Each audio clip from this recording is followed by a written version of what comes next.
नमस्कार.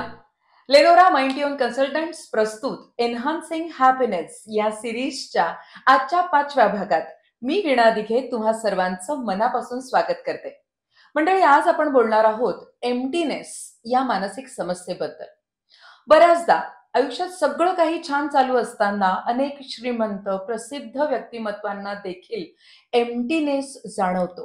हे नेमकं काय आहे, हे कसं ओळखायचं आणि याच्यावर मात कशी करायची, याविषयी आज बोलणार आहोत. डॉक्टर सीताराम कुले सरांना सर्वात पहिला प्रश्न माझा हाच आहे की एम्प्टीनेस म्हणजे नेमकं काय? एम्प्टीनेस ही अत्यंत खोलवर मनाला जाणवणारी एक भावना आहे.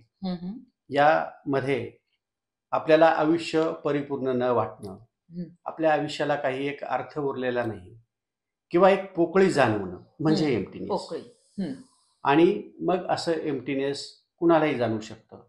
मग तो श्रीमंत असो, गरीब असो.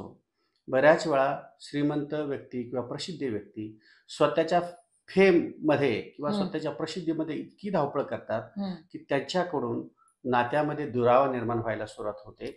आणि नात्यामध्ये दुरावा झाला की ज्यावेळेस अशी एक वेळ येते त्यांच्यावर की त्यावेळेस त्यांच्या लक्षात येतं की आपल्याला खाली खाली जाणवतंय, पोकळी जाणवते. आणि मग त्यावर मात्र उपचार केल्याशिवाय काही पर्याय राहत नाही आणि त्यावेळेस त्यांनी सायकोलॉजिस्टची मदत घेतली पाहिजे. अच्छा, पण नेमकं हे ओळखायचं कसं की हा एम्प्टीनेस आहे?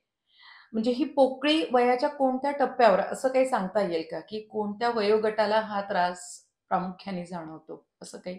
याच्यामध्ये एम्प्टीनेस ही जी ब्रॉड कॉन्सेप्ट आहे, नॉर्मली जी एक 40च्या पुढं जाणाऱ्या व्यक्ती असतात त्यांना ती नॉर्मली जाणवू शकते. कारण तोपर्यंत तो करिअरचा किंवा इतर टप्पा असतो किंवा शैक्षणिक टप्पा असतो, त्यावेळेस ती जाणवत नाही. परंतु अशा वयामध्ये ती जाणवतं. मग तो श्रीमंत असो किंवा गरीब, असा त्याच्यामध्ये काही भेदभाव नाही.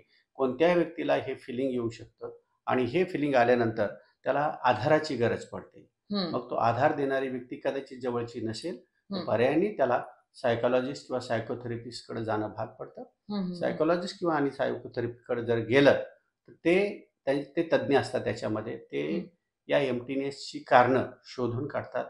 त्याच्यामध्ये त्याला त्या कारणांची मीमांसा करून त्याच्यावर नेमकी कोणती थेरपी दिली गेली पाहिजे, कारण थेरपीच्या भरपूर प्रकार आहेत. त्या थेरपीमध्ये नेमकी कोणती थेरपी त्या क्लायंटला, आपण क्लायंट संबोधतो, दिली गेली पाहिजे.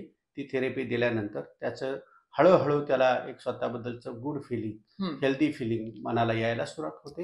आणि मग त्याच्यामध्ये ती भावना त्याची दूर होऊन परत तो परिपूर्ण असा जीवनाचा अर्थ प्राप्त होणारा, जीवनाबद्दलचं एक आपला लेनोराचा अर्थ सुद्धा असा आहे की रेज ऑफ होप. या ठिकाणी त्याला आशेचा किरण आपल्या फर्ममधून त्याला मिळतो आणि मग त्याचं जीवन परिपूर्ण बनतं. अच्छा, म्हणजे एकंदरीत हे एम्प्टीनेस जाणवणं हे अकारण पण असू शकतं? बरोबर आहे. कधी कधी त्याला असे काही प्रसंग येऊन गेलेले असतात, पण त्याला स्वतःला कळत नाही की त्याला असं वाटतं सगळं तर बरोबर आहे, सगळं तर चांगलं चाललंय, तरी असं का जाणवतं त्याला काहीही समजत नाही. एकदम सबकॉन्शियस माइंडमध्ये, अनकॉन्शियस सबकॉन्शियस माइंडमध्ये जाऊन ते शोधावं लागतं की याला कोणत्या टप्प्यावर हे सुरुवात झाली, हे का जाणवत आहे. अच्छा, आणि हे काम फक्त आणि फक्त तज्ञच करू शकतात. बरोबर. त्याच्यामुळे जर आयुष्याच्या अशा एखाद्या टप्प्यावर तुम्ही पण एम्प्टीनेस चा एक जी भावना आहे ती जर तुम्हाला सतावत असेल, तर हा टप्पा आहे योग्य सायकोलॉजिस्ट किंवा सायकोथेरपिस्टकडे जाण्याचा. अशाच योग्य उत्तरांसाठी आपण एन्हान्सिंग हॅपीनेसच्या पुढच्या एपिसोडमध्ये लवकरात लवकर भेटणार आहोत. निरोप आजपुरता. नमस्कार.